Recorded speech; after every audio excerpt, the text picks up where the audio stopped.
Good morning and welcome to DVS This Morning. It's another beautiful day in the Helen of the West, and we are honored to be in your homes at this time of the day. We've got two beautiful features again this morning.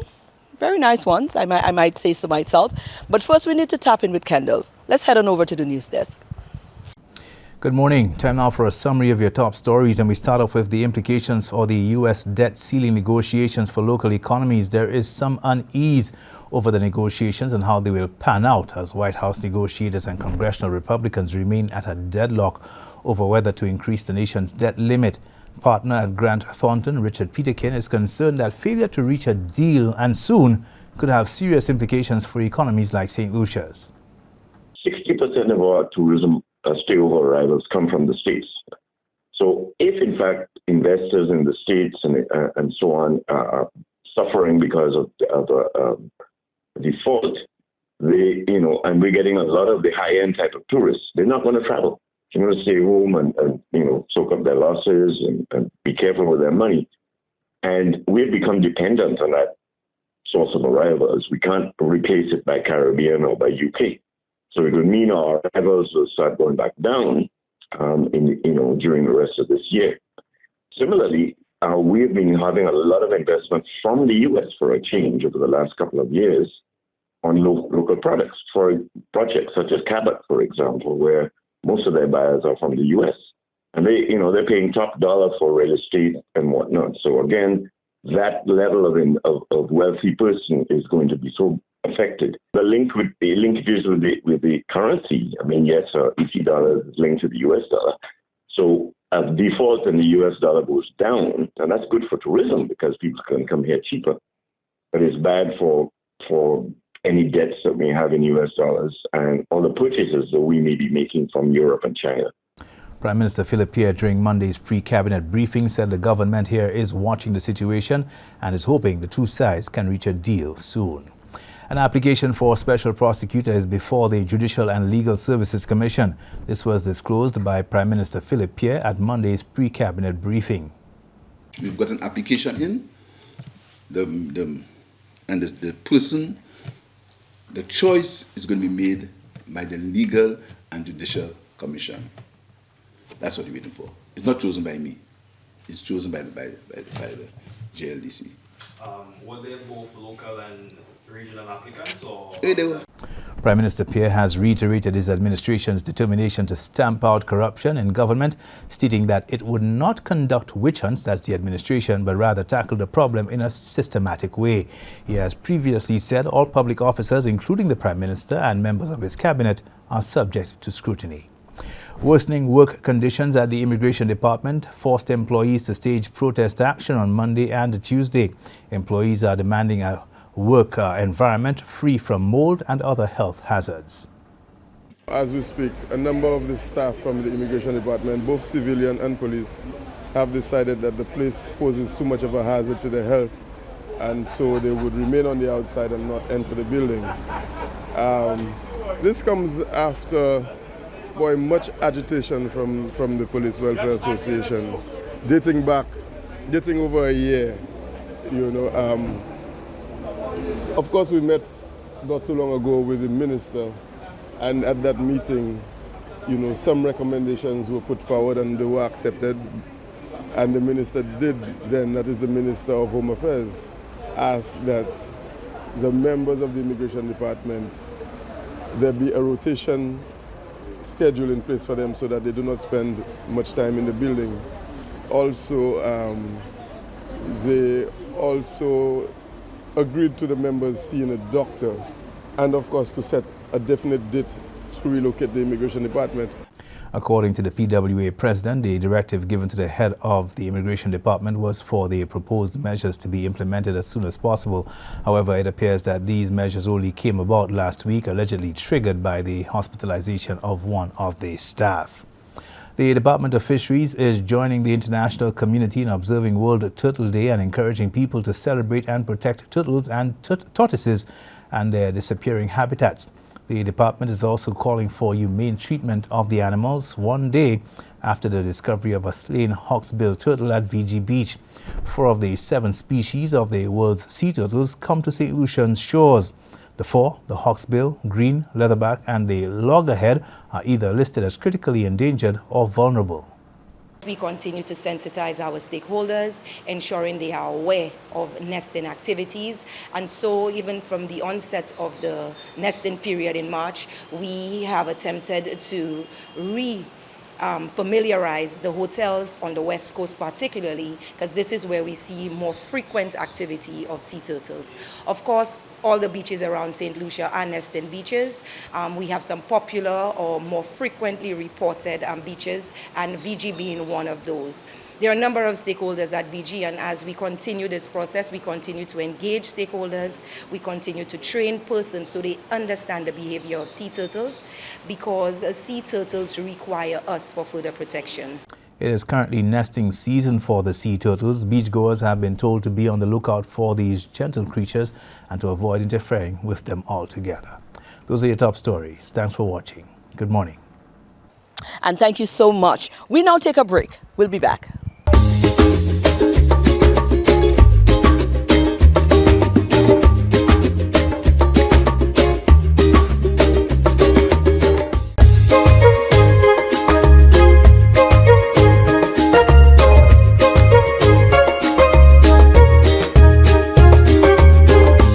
And now for our first feature. It's Wednesday, and today is the launch, a media launch or a launch of a mathematics summer camp put on by a St. Lucian who's living overseas, who is a math professor, Dr. Delia Samuel. We caught up with her. So we're here with Dr. Delia Samuel at the Sir Arthur Lewis Community College, who is the founder, the initiator, the organizer, the driving force behind the summer mathematics camp, which is about to take off.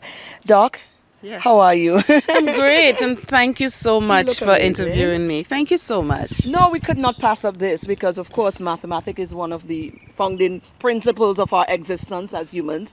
And, of course, lately we've been seeing mathematics sliding a little bit. And it's really good to see that, you know, persons like yourself is channeling the cause to be able to keep maths grounded and still strong. So definitely appreciate that initiative and that move. Tell us about the birthing of this summer program. Okay, so for you to understand the birthing of it, you need to know about me. So Let's do I that. am a mathematics professor, right now living in the US in Minnesota.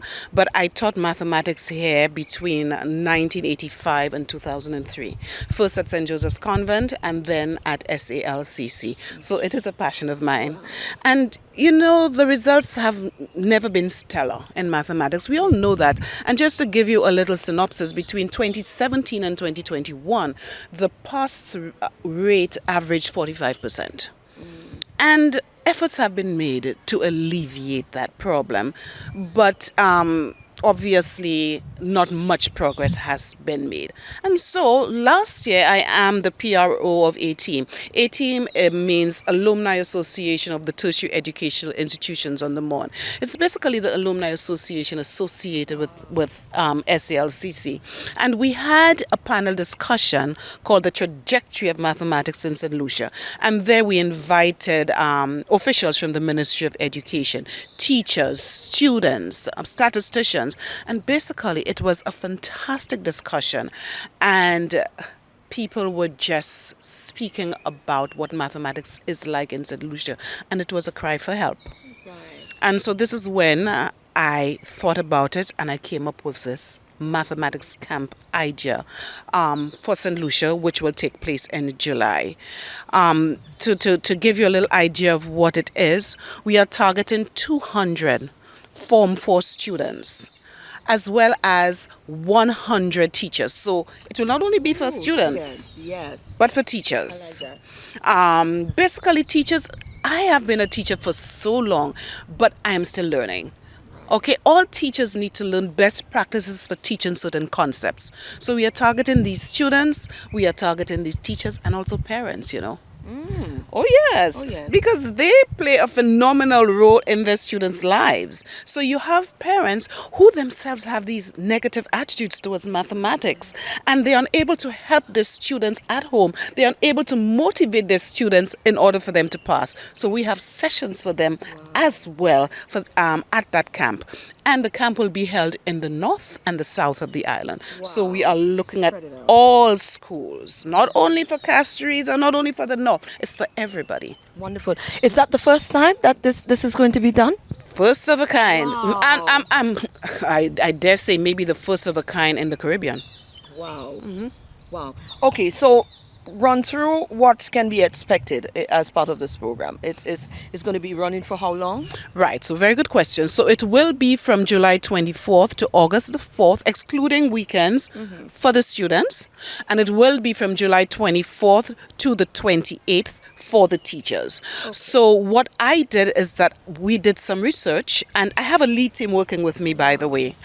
So we did some research as to the topics that students have difficulty with, topics that the teachers have difficulty with imparting the knowledge for.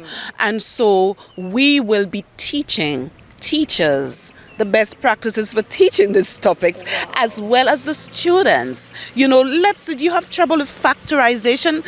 Let's handle that. Let's see what the issue is. So basically we are strengthening them. We are trying to reduce mathematics anxiety. We are trying to motivate the students to succeed, because there has been a history of failure. So we need to break that cycle. Right. Do you plan to make this an annual event? Definitely. So this year we are catering for Form 4 students. Maybe next year it would be for grade 6. Those taking the CEPA, what do you call it? CPEA exam? Yeah. I can't remember the name for it. CPEA, I think it is. Yes. So basically we want to target students throughout the education levels. Let's target students right down into the elementary school, the primary school, the infant school, before they learn how to fail. Yeah. The launch. The launch is happening today at 10 a.m. There we have invited guests. So the Parliamentary Secretary of the Ministry of Education will be delivering remarks, as well as Dr. Anthony Felicia. He is on the Board of Governors of SALCC. I, of course, will be delivering remarks on basically a synopsis of the launch, and we are also inviting the partners. So the partners of this event I should have mentioned, and I need to give credit to them. They are A-Team, the Alumni Association, SALCC. They are also Good News Project. So Good News Project is based in Wisconsin. They are a non-profit organization that have been present in St. Lucia since 1983. And basically they cater to the poor and the needy here. So they are major sponsor, major contributor to this event, as well as the Ministry of Education, that's also a partner. So they will be at the launch, as well as sponsors, because we have some businesses sponsoring the event. Wow. Was it difficult getting partners to come on board when they understand what the drive was? Was it a passion on their part to come on board? No difficulty. Everybody's passionate about this situation here. Listen, mathematics success equals economic growth. Yes. Because mathematics is in all areas of life. Okay, you have students who are excelling at mathematics, then you have a formidable workforce. So they were all on board. I mean, you should hear some of the sponsors. What an idea. What a fantastic initiative. So they were really happy about it. We want to commend you on that as well, because I'm sitting here, I'm thinking, and I'm saying, yeah, we've been hearing the conversations, and now you have, using your expertise, have put together such a beautiful offering. This is commendable. Thank you. Thank you. On behalf of the students and behalf of the nation. Thank you. It's my pleasure, and I will do it again and again. If somebody would like to get in touch with you, maybe some future potential sponsors as well, or maybe students, parents might be looking for some help in a department that they might need to get in contact with you. Are you on social media or anything of that? I am on social media, on Facebook. My name is there, Delia Samuel. They can also contact me through SALCC, because I work with them quite a lot. So that is one way that they can contact me. Well, again, congratulations and thank you for this wonderful initiative. It's a brilliant one and well needed. Thank you so much. Thank you again, Doc.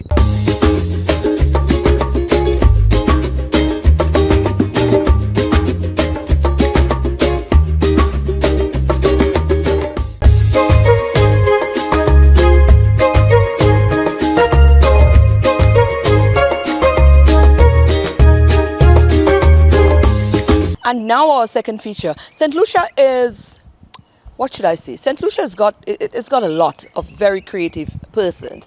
What we need is just a platform. and create a culture of support for these creatives. We caught up with one such creative. Her name is Myrkida Harris. She's a fashion designer.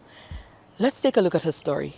I caught up with Myrkida Harris here, a designer, and I got exposed to her through my She Speaks program. And I thought, wow, we needed to get her out in every way possible because her designs are amazing. It's right up my alley, by the way. Really, really cool stuff. Myrkida, I had to, sorry, and thank you for offering, me to shoot two birds with one stone at the same time. That's so thank you so much. Fine.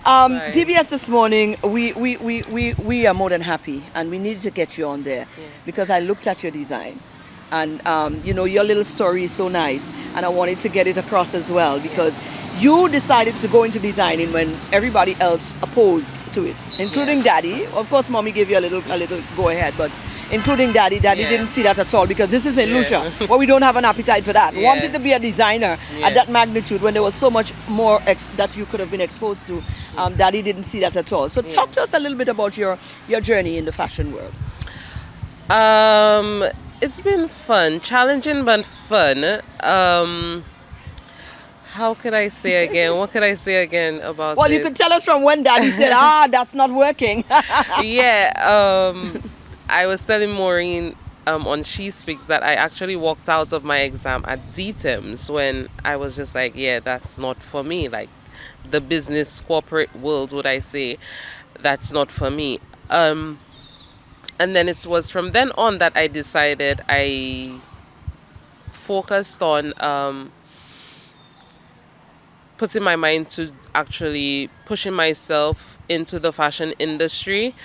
And it was a year after that I traveled. I went to the UK with a friend, and we were on the hunt for schools, and I came across West London College, and I did a summer program with them. Before that, though, none of the other colleges would have accepted you. None of them.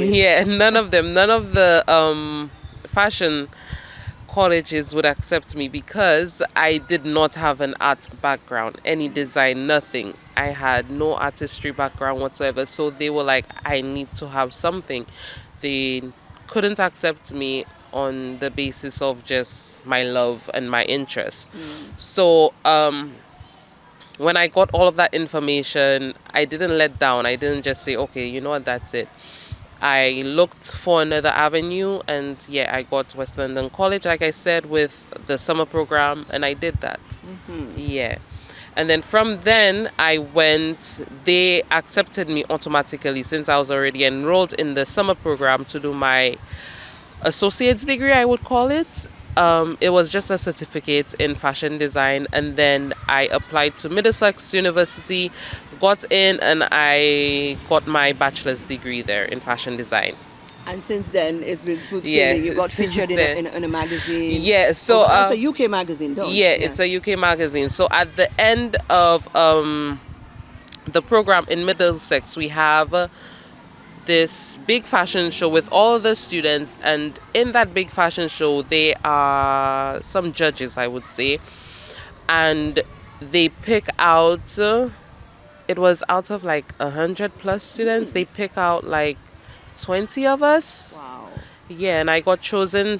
So when they picked out that 20 of us, we had to do a second fashion show where there was more press and more people from the fashion industry, and then that's how I got into the magazine. After the show, they called me up because in the book they had a little booklet at the show with all our information in it, so then they could give to the designers and everybody that came to the show. So they had my information, so then they called me up and they told me they were interested in featuring me in the magazine. And I think I have that feature on my page actually. Oh, lovely. Yeah. I'll speak. Well, we're going to get to your highlight. page in a minute. Yeah, my highlights highlights. in a while. Yeah, that's but you right. are based here now in St. Lucia. Yes. Recently, you just you were part of the Lights Camera Fashion for the Jazz and Arts Festival. Yes. What was that like?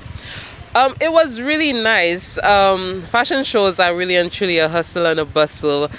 There were many new models. One of them had an anxiety breakdown. Ooh, Yeah. You had to work with that. Yeah.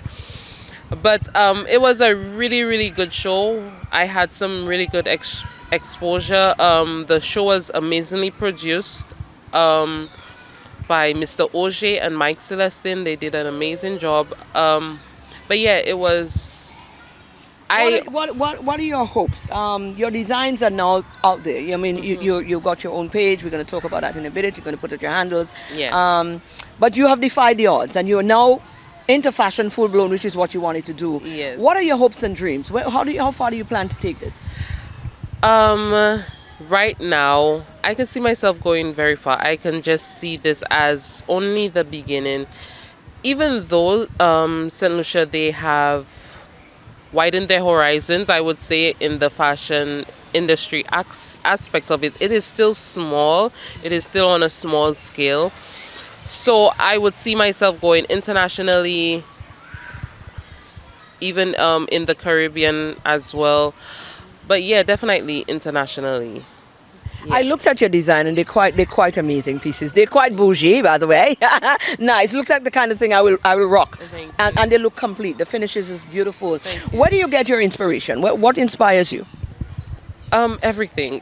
I know that's bad to say, but honestly, you are creative. Everything's supposed to be inspiring. Yeah, but really and truly, I would just research on designers. I would get like different inspirational photos and then work on it, like make my own designs out of it. When I look at your page, though, yeah, I must say there's like a theme. You know, when you look at your clothing, they've got that feel, they've got that touch. So you do have a style. Yeah. Was that, I don't understand. You say you look for inspiration, but that is a style. You have not followed any other thing. That particular style. Why do you think you gravitate towards that sort of? Your subtle colors for sure. Yeah. Like you said, medium fabric, medium to heavy. You don't do a lot of light stuff. The light fabric. You're sort of couture-ish, but practical. Yeah. Talk to us about your. I mean, this is unique. Did you plan this, or this is just what you gravitate towards? It's honestly just what I gravitate towards, because if you look at my projects from uni, a lot of them, I only did one project that was brightly colored. Okay. Literally one project, and it was a project about our heritage and where we come from. So I did it based on St. Lucia, obviously, and it had a lot of carnival influence in it. So you know the carnival is brightly colored. So then that was the reason why it was so bright. Yeah, but at uni they taught us to like not just look at clothing for the inspiration, but look at, like I just said, carnival. And that project, it actually intertwined with hair, because I always used to change my hair at uni and my friends would go crazy. So I actually have a jacket made out of hair that I did for that project. Talk about that. Now, in terms of your very own fashion show, because like you said, I mean, it really and truly would be dependent on you if you need to get your stuff out there to probably influence where you want, which direction you want it to go. Do you plan for maybe in the future to put on your very own? I mean, it would be nice to sit in a fashion show and a runway walk with a jacket made of hair, you know, to do some of those unique stuff. Do you plan to do that? Yes, I do plan to do that, but when, I am not sure. But the universe heard. Yes, but it's in the making. I did ask you this earlier. I'm going to ask you again for my TV audience. If you were to get any of the top celebrities out there to rock any of your pieces, who would you like to see rocking Ventura by Myrkida out there? Rihanna and Kiki Palmer. There you go. Absolutely. Put your handles out for persons who may want to follow your page and follow the movement. So it is ventura.by.Myrkida. It's ventura.by.Myrkida.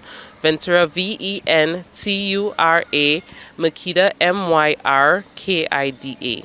Absolutely. Yeah. Girl, your designs is amazing, and I can't wait to rock a piece of Ventura by Myrkida very soon. Thank you so much.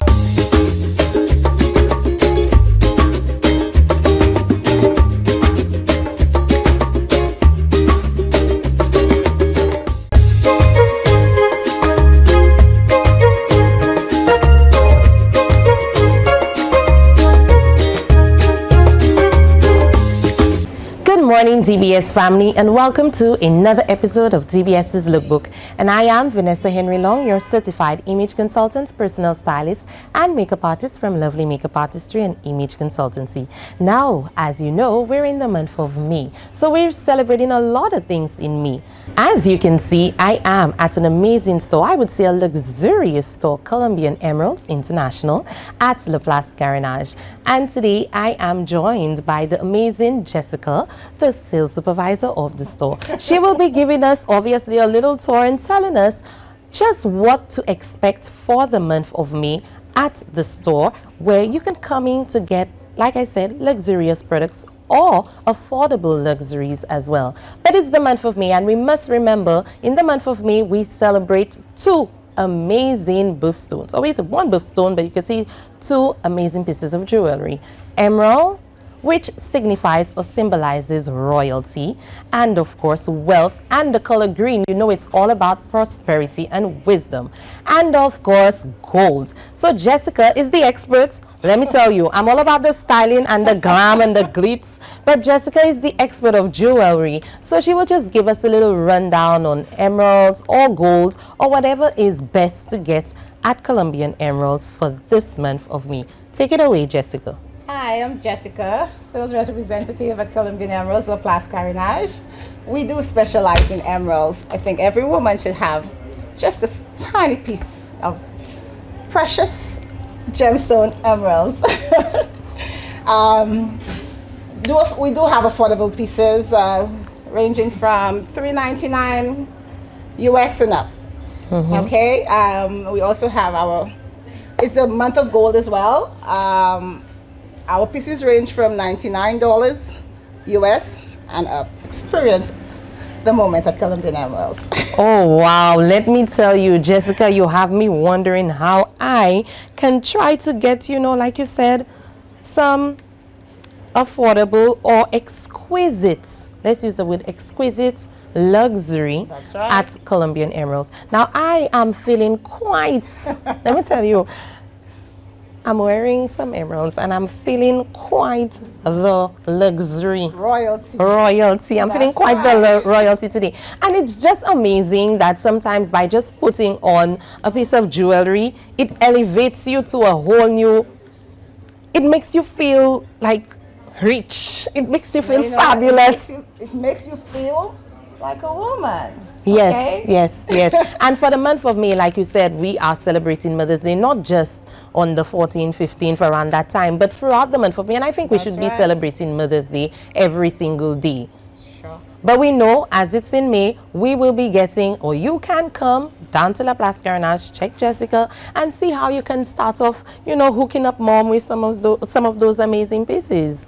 So tell us about one thing, as it relates to an individual who not sure what they want to get, and they can just come in and say, okay, can I start small? Maybe I can first start with the earring and then build up the piece. Yes, you can. Okay. And we also do layaway plans. I like that. That's right around my corner. Yes, tell me about the layaway plan. We do layaway plans where you deposit 20% and you have 3 months to clear it out.